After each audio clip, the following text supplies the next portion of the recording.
કરીને એ પાણી આમાં ઉમેરી દેવાનું.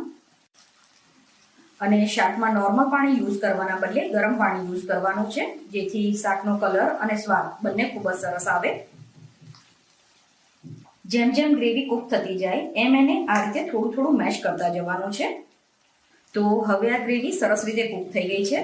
આપણે ચીઝ અને પનીર ઉમેર્યા પછી આ સબ્જીને વધારે કૂક કરવાની નથી હોતી, એટલે ગ્રેવીને પ્રોપર કૂક કરવાની. તો જે પનીર છીણીને રાખ્યું છે એ છીણેલું પનીર આમાં ઉમેરી દેવાનું. અત્યારે જે માપ લીધું એનાથી તમે 4 થી 5 વ્યક્તિને સર્વ કરી શકો એટલું શાક બનીને તૈયાર થશે. હવે પનીરને ધીમા ગેસ ઉપર પહેલા ગ્રેવીની સાથે મિક્સ કરી લેવાનું છે. આ રીતે પનીર મિક્સ થઈ જાય એટલે આમાં 2 ચમચી ટામેટાનો સોસ ઉમેરવાનો છે. હવે આમાં થોડું થોડું કરીને જરૂર પ્રમાણે ગરમ પાણી ઉમેરવાનું.